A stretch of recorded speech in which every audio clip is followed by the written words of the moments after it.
ओम नमः सिद्धेभ्यः यदर्चा भावेन प्रमुदितमनादरे दुर्यः क्षणादासित सर्गी गुणगण समध्या सुखनिधि लभन्ते सद्भक्त्या शिव सुख समाजं किमु तदा महावीरे स्वामी महावीरे स्वामी महावीरे स्वामी गुरुवाह पंतनो नित्यम ज्ञान दर्शन नायिका चारित्राणम गंभीरा मोक्षे मार्ग उपदेशिका। पंच परमेष्टि भगवान की भगवान के कृपा से दो हाथ मिले हैं, बोलने के लिए एक मुंह मिला है।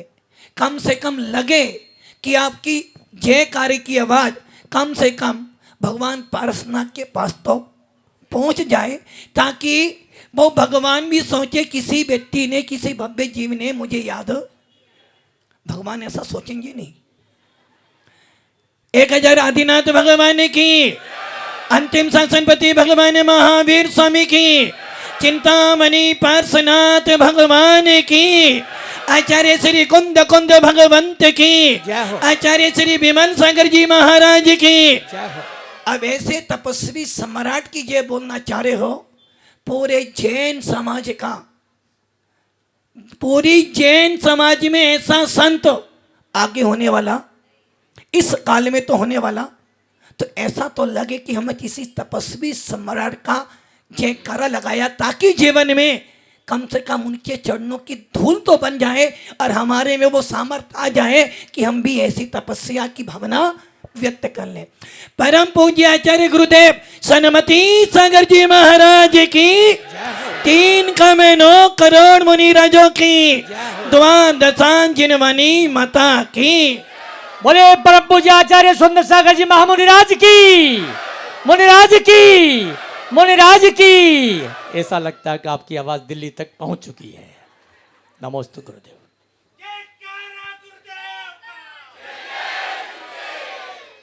भव्य आत्माओं, आपकी आवाज दिल्ली तक पहुंचे ना पहुंचे, किंतु आपकी आत्मा तक जरूर पहुंच जाए तो समझना दिल्ली पहुंच गई।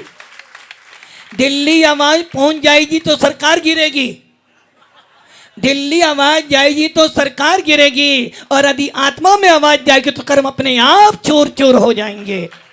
दिल्ली जरूरी नहीं है, दिल्ली जरूरी नहीं है, दिल जरूरी है। दिल्ली जरूरी नहीं, दिल जरूरी है, और जिसका दिल मजबूत होता है वो ही जिन शासन में पैदा होता है। भव्य आत्माओं, अंतिम तृतीय भगवान महावीर, जिनका पावन शासन हमें मिला है, जिन भगवान महावीर ने जन जन के लिए, जिन भगवान महावीर ने जन जन के लिए उपदेश दिया और जो कहा करके दिखलाया। हमारा जैन शासन, हमारा जैन शासन जो कहता है वो करके दिखाता है, पहले करता है और फिर बोलता है। जैन शासन क्या करता है? पहले करता है फिर बोलता है, और संसारी जीव पहले बोलता है और फिर कर नहीं पाता। इसलिए पूरे विश्व के अंदर जिन शासन, ऐसा शासन है जो कहता है अपने ऊपर प्रैक्टिकल करता है। इसलिए पूरे विश्व के अंदर यदि कोई धर्म है जो तुम्हें आत्मा से भगवान बना सकता है, यदि कोई धर्म है जो तुझे भगवान बना सकता है, तो वो धर्म है मात्र मात्र वीतराग शासन। भव्य आत्माओं, जिन शासन कोई सामान्य धर्म नहीं है, सामान्य वस्तु नहीं है, क्षत्रियों का शासन है। क्षत्रियों का, किनका शासन है? जिन शासन कायरों का नहीं, क्षत्रियों का धर्म है। इसलिए आपके जितने भी तीर्थंकर हुए सबके सब क्षत्रिय थे, राजपूत। और ये ध्यान रखना, क्षत्रिय जो होते हैं अपनी पर आ जाएं, क्षत्रिय वो होते हैं अपनी पर आ जाएं, तो गला काटने में देर नहीं करते, और अपनी पे आ जाए तो शत्रु को भी गले लगाकर भगवान बनाने की सामर्थ्य रखते हैं। 2400 तीर्थंकर आपके क्षत्रिय थे। आपका जन्म किस कुल में हुआ? जिन कुल में जन्म हुआ, जैन कुल में पैदा हुए। और जैन कुल में पैदा होने के बाद यदि आप तंबाकू, बीड़ी, सिगरेट, नशीली वस्तु सेवन करते हो तो समझना तूने किसके लिए हाथ फैलाया? जो हाथ हमेशा देने के लिए होते हैं, जो हाथ हमेशा उपकार करने के लिए होते हैं, और वही हाथ किसी का उपकार कर रहे हैं। जिन तंबाकू को, जिन नशीली वस्तु को पशु भी छूना पसंद नहीं करता है, उसको कौन खा रहा है?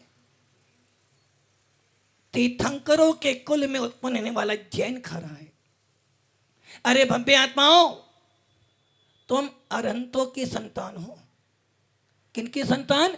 अरहंतों की संतान हो, वीर भगवान की संतान हो। आप निर्गंतों की जयकारा बोलते हो, और जिस शासन में तुम पैदा हुए हैं वो शासन तुम्हें अरहंत नाम जप जप कर, जिस शासन में अरहंतों का नाम जप जप कर, निर्गंतों की सेवा कर करके जिस शासन में आप भेद विज्ञान प्राप्त करते हो, उस शासन में तुम ये खाते हो। महाराज जी क्या करें, आदत लग गई है। महाराज जी क्या करें, बिना तंबाकू खाए सवेरे सवेरे पेट साफ नहीं होता है, और जब तक पेट साफ नहीं होगा तेरा रोग दूर होने वाला नहीं है, और जब तक रोग दूर नहीं होगा तो कभी भी भगवान बनने वाला। भैया तंबाकू खाने की तलब लग गई है, किंतु थोड़ा चिंतन बदल ले। जिस तरह तुझे तंबाकू खाने की तलब लगी है, वैसे ही तुझे यदि अरहंतों की वंदना करने की तलब लग जाए, निर्गंतों की वंदना करने की तलब लग जाए, और जिनवाणी सुनने की तलब लग जाए, तो तेरा कल्याण अपने आप हो जाएगा। और क्या करते हो जब तंबाकू खाते हो? तो हाथ फैलाते हो ना, और दूसरा हाथ क्या कर लिया? क्या कर लिया? उस तंबाकू को तुमने इतना पीसा, इतना पीसा, इतना पीसा, और जब खाया तो तंबाकू खे गया। तूने मुझे पीसा था तो ये भी मैं बर्बाद कर कर जाऊंगा। और क्या कर देता है? कैंसर तुम्हें लेकर जाता है। सरकार कह रही है, सरकार कह रही है, उस पर लिखा है खतरा, फिर भी कह रहे हो खतरा जरूर है, फिर भी खा रहे हो। और जब खा लेते हो उनसे पूछना जिनका बेटे को कैंसर हो जाता है, और जब कैंसर हो जाता है मुंह नहीं खुल पाता है, खाना नहीं खा पाता है, मर जाता है। किंतु तंबाकू, तुमने क्या कह रहा? तंबाकू तूने मुझे छेड़ा था ना, तो ये मैं भी नहीं छोड़ूंगा। भव्य आत्माओं, यदि वास्तव में अपने जीवन को अच्छा बनाना चाहते हो, क्योंकि पूरे वातावरण के अंदर प्रदूषण फैला हुआ है, और उस प्रदूषण को दूर करने के लिए ही प्रदूषण पर्व बनाया जाता है। हर आत्मा के अंदर कसायों का प्रदूषण फैला हुआ है, हर आत्मा के अंदर राग द्वेष भरा हुआ है, और इनको दूर करने के लिए ही जिन शासन आता है। सरकार भी कह रही है कि भैया पौधे लगाओ। क्या लगाओ? पेड़ पौधे लगाओ, ताकि पर्यावरण, वातावरण अच्छा बने।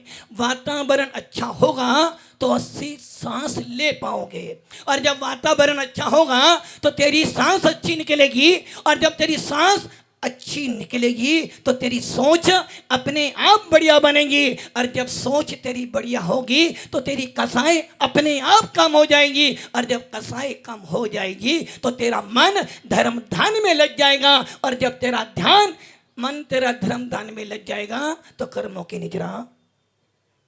किंतु हम क्या कर रहे हैं? हम पहले सुनते थे जितने ज्यादा पेड़ पौधे होंगे उतनी ज्यादा खुशहाली होगी, और हम क्या कर रहे हैं? आज अपने परिवार के लिए, अपने परिवारों के लिए पेड़ पौधों को काट काट कर हिंसा भी कर रहे हैं, और वातावरण धूलमिल कर रहे हैं। इसलिए प्रयास करो वातावरण को अच्छा बनाएं। भव्य आत्माओं, आज का पावन दिवस, धन्य है वो जीव धन्य हैं वो जीव जो सम्मेद से कर गए हैं। धन्य हैं वो जीव जो सुवर्ण भद्र कूट पर भगवान को निर्मल लड्डू चढ़ाएंगे। धन्य हैं वो जीव जो सम्मेद शिखर की वंदना कर रहे होंगे। और धन्य हैं वो जीव जो सम्मेद शिखर पर बैठकर नमोकार मंत्र का जाप। किंतु ये ध्यान रखना, वो तो सम्मेद शिखर पर बैठकर वंदना कर रहे हैं, तुम तो यहाँ साक्षात पंच परमेष्टि में आने वाले साधु परमेष्टियों की वंदना कर रहे हो। जिन साधु परमेष्टियों से अरहंत बनाए जाते हैं, जिन साधु परमेष्टियों से सिद्ध बनते हैं, और जिन साधु परमेष्टियों को मोक्ष मिलता है, ऐसे अरहंत बनने वाले, ऐसे सिद्ध बनने वाले साधु परमेष्टियों की वंदना कर रहे हो। एक ध्यान रखना, सम्मेद शिखर की वंदना करते करते यदि को त्यागी वर्ती मिल जाता है तो तुम्हारा पुण्य बढ़ जाता है। और जिनको जिनेंद्र देव की वाणी सुनने का मिल जाती है, वो भी भगवान जैसा बनने का प्रयास करता है।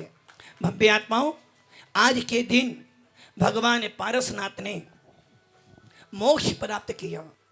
अपना उपयोग भार मत ले जाओ, यही गड़बड़ी है। इसीलिए जिन शासन कह रहा है कायरों का नहीं हूं मैं क्षत्रियों का हूं। क्षत्रिय जो होता है उसका लक्ष्य रहता है सामने वाले को। एक क्षत्रिय क्या करता है, सामने वाले को किसी पर भी अपने वश में करना है। वैसे ही जो जैन शासन में पैदा हुआ है उसका लक्ष्य, क्योंकि संसार में चारों तरफ राग देश क्रोध मान माया लोभ मिलेगी, इसमें फंस गए तो प्रवचन छूट जाएगा। एक दिन घर में अटक गए तो प्रवचन छूट जाता है, और यदि ये कसायों में फंस गए तो भगवान बनने से हट जाओगे। इसलिए बाहर के उपयोग से निकलो, बाहर की आत्मा को छोड़ो, दूसरों के अंदर घुसने का प्रयास मत करो, अपने भगवान आत्मा के अंदर जाने का प्रयास करो। आज के दिन महामुनि पारसनाथ ने क्या किया, कर्मों का अंत किया। आज के दिन भगवान पारसनाथ जो भगवान बनने वाले थे, ऐसे अनंत भगवान ने आज के दिन अपने सारे कर्मों को नष्ट कर कर, अघातिया कर्मों को नष्ट कर कर ना केवल वातावरण शुद्ध किया, अपनी आत्मा को भी शुद्ध कर लिया। ऐसे चिंतामणि पार्श्वनाथ भगवान जो सुवर्ण भद्र कूट से मोक्ष पधारे। अरे ध्यान रखना, शिखर जी तुम्हारा था, शिखर जी तुम्हारा था, तुम्हारा है और तुम्हारा ही रहेगा। अनादि काल से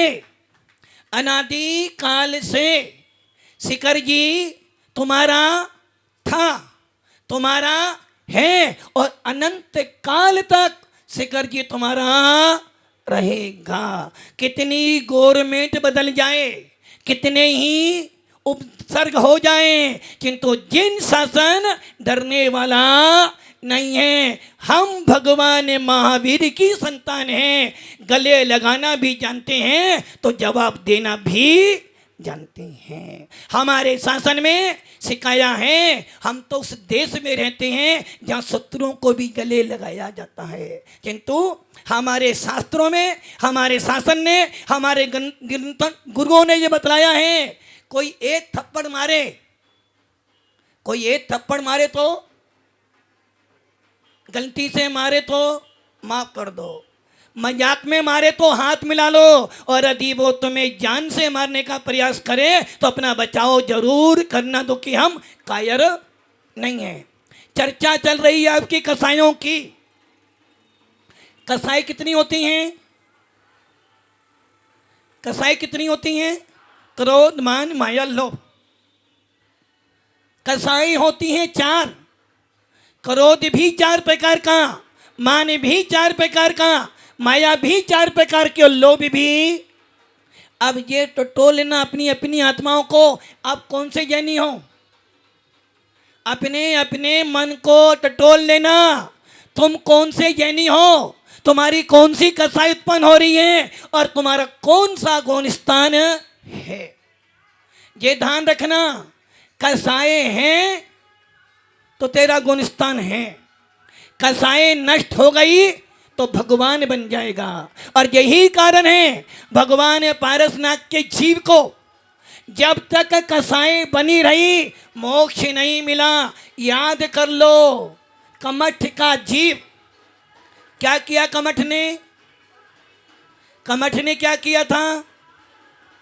भगवान बनने वाले उस जीव पर कितने भव तक? 10 भवों तक बैर चलता चला आया, किंतु उस जीव ने हार।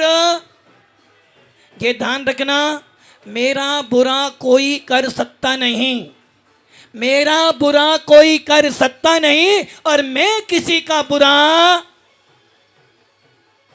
फिर भी कह रहे हो मेरे बिना तो पत्ता, मेरे बिना तो सोनलाल जी पत्ता, मेरे बिना तो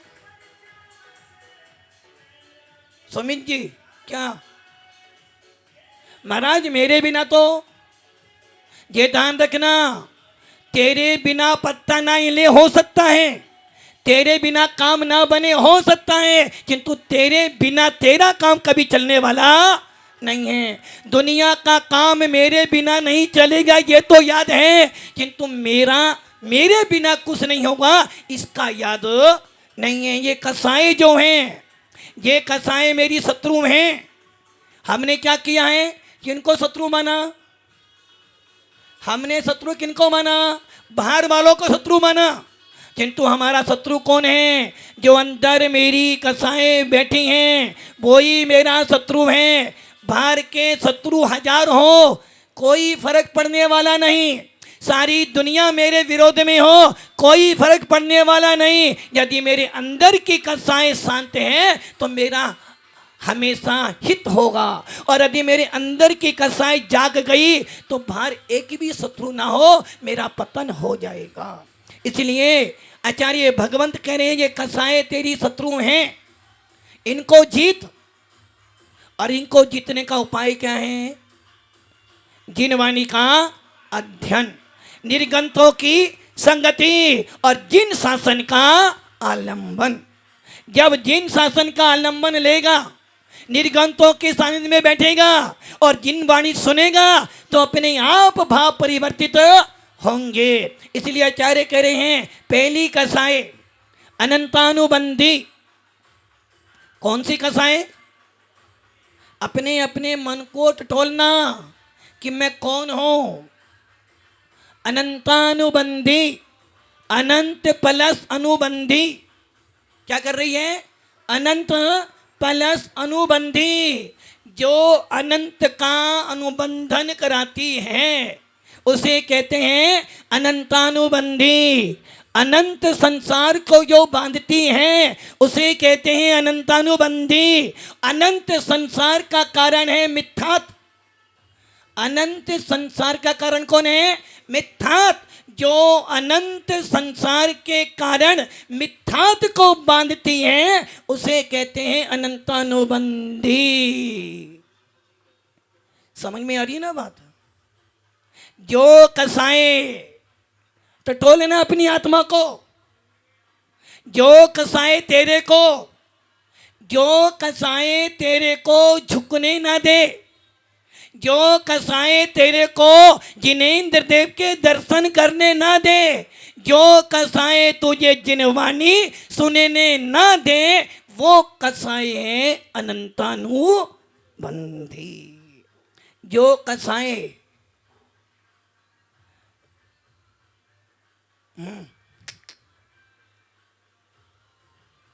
जो कसाए तुझे पत्थर, जो कसाए तुझे भगवान में परमात्मा का बोध करने ना दे, वो कसाई कौन सी हो गई? अनंतानुबंधी। बहुत से लोग ऐसे होते हैं महाराज के पास तो आते हैं किंतु झुकने के भाव नहीं बनते हैं। जो धर्मात्मा को कहलाते हैं किंतु पत्थर पत्थर की रेखा मिट सकती है, मैं नहीं बदल सकता। महाराज जी कुछ भी हो जाए, टोंगिया जी कुछ भी हो जाए, महाराज शास्त्री नगर तो छोड़ नहीं सकता। महाराज कुछ भी हो जाए, मैं बदलने वाला नहीं। उसने मुझे 2 सुनाई थी, 1000 तो सुनाऊंगा, समझे ना। तेरी कसाएं पत्थर की रेखा कैसी है, और पत्थर टूट जाएगा किंतु रेखा मिटने वाली नहीं। वैसे ही जो कसाएं तेरे मिथ्यात्व को ना तोड़े, जो कसाएं तुझे सम्यक दर्शन प्राप्त करने ना दे, वो कसाएं अनंतानुबंधी। जो कसाई तुझे चौथा गुणस्थान उत्पन्न होने ना दे। क्या करा कसाई ने? जो कसाई धर्म में जाने के बाद भी, साधु संतों के पास जाने के बाद भी, महाराज जी मेरे भाव नमस्तु करने के नहीं बनते हैं। समय सार तो पढ़ता है, नियम सार तो पढ़ता है, आत्मा आत्मा आत्मा चिल्लाता है, किंतु जब साधु संत दिख जाएं, भगवंत दिख जाएं, तो हाथ जोड़ने के भाव नहीं बनते हैं। समझे ना। अनंतानुबंधी कसाएं हैं, वो क्या कर रही है? अनंत संसार को बांध रही है, और अनंत संसार का कारण है मिथ्यात्व। अनंत संसार का कारण है मिथ्यात्व, और जो मिथ्यात्व के साथ साथ चलती है, पारस जी यही कसाई है। और यदि क्या सुन रहे हो, जिनको धर्म सभा में बैठकर भी जिनेंद्र देव की वाणी में आनंद नहीं आ रहा है, हो सकता है अनंतानुबंधी कसाएं यदि वो बंद गई ना, फिर कितना ही दान करना, कसाई कहेगी भैया तू दान कर या महाराज बन, तुझे मैं छोड़ने वाली तो। जो मिथ्यात्व के साथ साथ में रहती है, जो मिथ्यात्व की संगनी है, जो मिथ्यात्व को लाती है, और जो मिथ्यात्व को छोड़ने ना देती हो, वो है अनंतानुबंधी कसाई। बहुत बार कहते हो ना, बड़ा पत्थर दिल है, होता है ना, बड़ा पत्थर दिल है। अरे पत्थर दिल का मतलब हो गया, लोग कहते हैं ना महाराज भोग कसाई वाला, वो नहीं मानने वाला। ऐसी परिणति आपकी तो नहीं बन रही, ऐसी परिणति आपकी तो नहीं बन रही वैभव जी, आपकी तो नहीं बन रही। यदि हमारी ऐसी, महाराज सबसे क्षमा मांग लूंगा, काला जी सबसे क्षमा तो मांग लूंगा, किंतु उसको को तो छोड़ूंगा नहीं। महाराज आप जो को मैं सब करने के लिए तैयार हूं, किंतु उसकी सीढ़ी पे पैर नहीं रखूंगा, मर जाऊंगा, किंतु समझ लेना तेरी कसाएं अनंतानुबंधी कसाएं हैं, जो तुझे मिथ्यात्व में रोकी, तेरा गुणस्थान पहले से ऊपर होने देगी नहीं। और देखो, पिता ने बनाई वसीयत, क्या बनाई? पिता ने वसीयत बनाई, और बड़े भाई को थोड़ा सा क्या दे दिया? कम दिया ज्यादा दिया? कम दिया तो भी लफड़ा, ज्यादा दिया तो भी लफड़ा, और भाई को थोड़ा सा ज्यादा दे दिया। अब सीधा छोटे भाई ने क्या कर दिया? दीवार बना दी। भाई के यहाँ शादी हो रही है, बड़े भाई के यहाँ शादी है, सबको तो बुलाया, छोटे को क्या हो गया? अनंत बैर बांध लिया। बाप मर जाए, छोटा भाई के पास रहता है तो बड़ा भाई नहीं जाएगा, और बड़े भाई के पास रहता छोटा भाई। पापा, उनके पापा ने क्या किया मेरे लिए? सब कुछ तो उसे दे दिया, अब तो मैं जाने वाला नहीं, समझे ना। तूने अनंत बैर बांध लिया, और ये बैर तुझे चौथा गुणस्थान उत्पन्न होने नहीं देगा। और जब तेरा चौथा गुणस्थान ही नहीं होगा तो तू भगवान कैसे बनेगा? जब तेरे पास भेद विज्ञानी नहीं है तो तुझे भगवान में पत्थर दिखेगा, और साधु संतों में साधुता नहीं दिखेगी। जो लोग अनंतानुबंधी कसाय बांधते हैं, उनकी आदत हमेशा दूसरों की निंदा करने की ही होती है। इसलिए निंदा करने वाला कभी पहला गुण स्थान पार नहीं करता है। इसलिए आचार्य भगवंत कह रहे हैं आपकी कसाई ऐसी कसाई रस्सी जल जाए किंतु बल नहीं छूटती, वैसे ही अनंतानुबंधी कसाई वाला कितना ही कर लो छूटने वाला तो। इसलिए हमारे आचार्यों ने कह दिया भैया अनंत संसार का कारण मिथ्यात्व है, और जो मिथ्यात्व को उत्पन्न करती है, जो मिथ्यात्व के साथ साथ में रहती है, वो अनंतानुबंधी कसाई। अनंतानुबंधी अनंत संसार को बांध दे। अब सोच लो यदि एक बार तेरा बैर बंध गया, कमट ने बैर बांधा, कितने भव चले? एक भव का बैर। कितने भव का बैर? मात इतनी की बात थी, पिता मंत्री थे, पिताजी मरे, बड़े भाई को कमट को मंत्री बना दिया। मंत्री वो कमट ने छोटे भाई की पत्नी के साथ में थोड़ा सा बुरा व्यवहार किया और राजा ने उसे मंत्री पद से हटा दिया। छोटे भाई पारसनाथ के जीव को मालूम पड़ा, छोटे भाई पारसनाथ के जीव को मालूम पड़ा कि मेरे भाई को राजा ने हटा दिया। वो माफी मांगने गया और उस कमट के जीव ने पत्थरी भाई को उतना ही बैर बंधा और 10 भव चला। अब तुम सोच लो यदि तेरा इस भव में बैर बंध गया, इस पर्याय में बैर बंध गया, अनंत अनंत बैर बंध गया, तो तुझे ये कहाँ छोड़ेगा। इसलिए ऐसी कसाई यदि किसी की कसाई हो, महाराज जी 10 साल हो गए घर में मैं किसी से बोलता नहीं, माता पिता अलग रहती हैं, बेटा अलग रहता है। महाराज जी तुम्हें पता है क्या क्या इन्होंने मेरे लिए क्या किया? बाप बेटे से नहीं बोलता, बेटा बाप से नहीं बोलता, भाई बहन से नहीं बोलती, बहन भाई से नहीं बोल रही, पति पत्नी अलग हो जाते हैं, और तो और छोड़ो साधु साधु से नहीं बोलता है। यदि कोई साधु नगर में प्रवेश करना हो और दूसरा संग बैठा हो तो क्या करता है? समाज निवेदन कर रहे हैं महाराज मोक्ष मार्ग पधार रहा है। भैया हम जाते नहीं भैया, हम ध्यान में बैठे, हमें जंगल जाना है। अरे भैया यदि साधु संतों को देखकर भी तेरे मन में मात्सर्य भाव भरता है तो कुंद कुंद स्वामी दर्शन पाउड़ में कहते हैं तेरे से बड़ा मिथ्या दृष्टि और कोई नहीं है। साधु सामने खड़ा हो, साधु सामने खड़ा हो और तुम निकल जाते हो तो समझना अनंतानुबंधी बैर बांध कर बैठे हो, ये तुझे कभी भगवान बनने नहीं देगा। इसलिए ध्यान रखना, जब कहीं मोक्ष मार्ग मिल जाए, जब कहीं मुनिराज मिल जाए और जब कहीं जिनवाणी सुनने को मिल जाए तो ऐसी सुनना कि हे भगवान मेरी पत्थर की रेखा तो टूट जाए, मेरी अनंतानुबंधी कसाई तो टूट जाए। और ये ध्यान रख लेना यदि साधु संतों के आने के बाद भी तेरी कसाई नहीं टूटी तो समझे ना अनंतानुबंधी तेरा बैर है, ना जाने तुझे कहां लाकर पटक देगा। इसलिए सबसे खतरनाक अनंतानुबंधी कसाई अनंत संसार को बांध रही है। और देखो महाराज 7 महीने हो गए, कितने महीने 7 महीने हो गए, मैंने उसको बात ही नहीं करी। क्या समझता है सोनलाल जी, क्या समझते हैं महाराज वो मेरे को? मैं भी कुछ हूं, बताऊंगा मैं कौन हूं।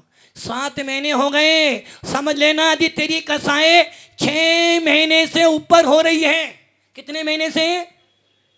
अपने अपने दिल को टटोलना। यदि तेरी कसाई 6 महीने से इस समय भी ऊपर हो गई, तेरे पास अनंतानुबंधी कसाई आ गई, तेरा मिथ्यात्व आ गया। और एक बार मिथ्यात्व बंध गया अनंत संसार में हर रोज हर पल वो ऐसा है, वो ऐसा है, वो ऐसा। मम्मी जी तो ऐसी ही हैं। कौन है? मम्मी जी तो ऐसी ही हैं, जब से आई भगवान ना जाने मेरे कौन से भाग फूट गए, मम्मी जी ऐसी मिली। अरे मम्मी जी ऐसी थी, चलो चलता है, मम्मी जी बुरी थी तो अच्छी बन, तो अच्छी बन। महाराज जी जब देखो पापा जी ऐसा ही करते रहते हैं, ऐसे जब से मैं आई ना मुझे ऐसे, अरे भाई पापा जी गलत हो सकते हैं, पापा जी भोगेंगे, तू तो अच्छी बन। नहीं महाराज पहले तो सुधारूंगी। किसको सुधारूंगी? मम्मी जी को। बेटा मम्मी जी बदलने वाली, और मम्मी बदल भी जाएगी, तू बिगड़ जाएगी। इसलिए दुनिया सुधरे ना सुधरे, मैं बदल जाऊं। सामने महाराज जी आप कह रहे हो माफी मांग लो, 3 बार माफी मांगने गया और मैं माफी मांगने गया और वो नहीं बोला तो महाराज जी मैं झुक जाऊं, वो झुकेगा क्या? अरे भैया जिन शासन इसलिए नहीं मिला, वो झुके ना झुके कोई फर्क नहीं पड़ता, तू झुक जा, तेरी कसाएं टूट जाएंगी। किंतु हम क्या कह रहे हैं, पहले तू बदल, पहले तू बदल, फिर मैं बदलूंगा। ये तो वही हाल हो गया, पहले दूसरा का मल साफ कर, फिर तू अपना मल साफ करेगा। अरे ये कसाई तो हैं जो सामने धर्मात, देखा होगा आपने, मैंने पहले भी बोला था, एक श्वान दूसरे श्वान को देखकर भूखता है। कुत्ता क्या करता है?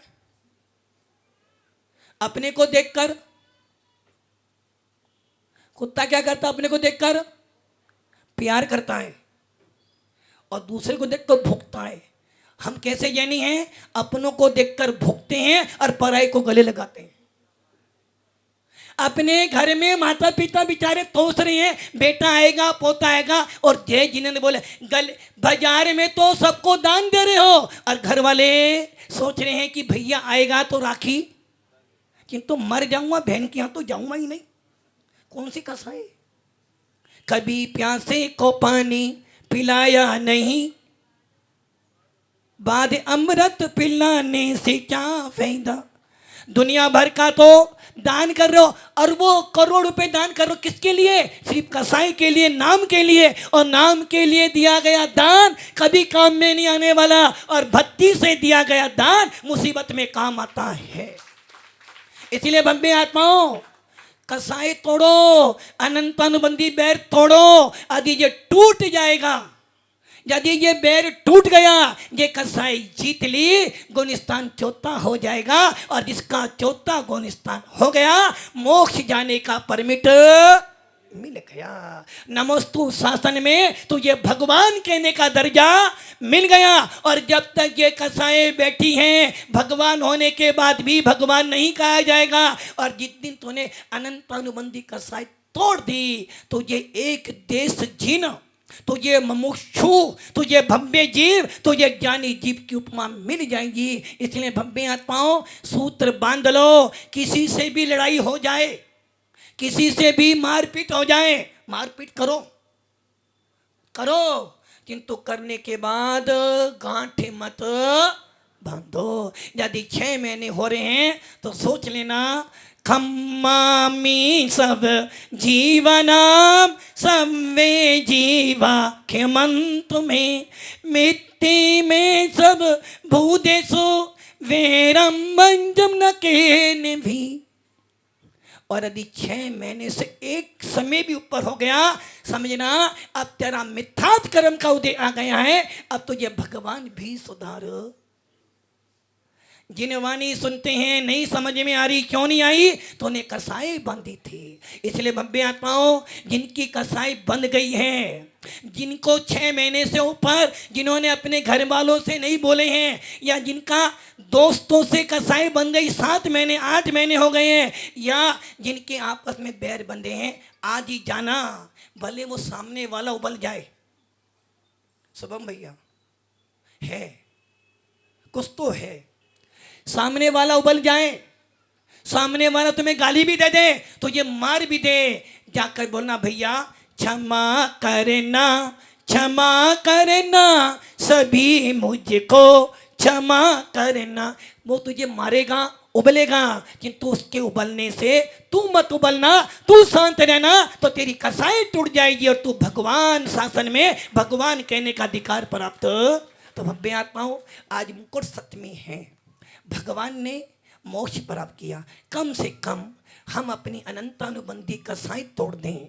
कम से कम जिनसे हमारा बैर बंधा है, ऊपरी से नहीं, उसके पास जाकर छोटा हो गले लगा लेना, बड़ा हो पैर छू लेना, बोलना भैया मैंने बहुत बैर बांधा तेरे से, 6 महीने से ऊपर हो गए, आज मैं अपने अंदर के मन से तेरे से माफी मांगता हूँ। ना तू मेरा शत्रु है, ना तू मेरा मित्र है, तू भी भगवान आत्मा है और मैं भी भगवान आत्माओं। यदि ऐसा करते हो तो मुकुट सत्नी बनाना तेरा सार्थक हो जाएगा। यदि तूने ऐसा कर लिया तो जिन शासन में तुझे भगवान का दर्जा मिल जाएगा, होने वाले सिद्धों में तेरा भी नाम आ जाएगा। ओम नमः सिद्धि।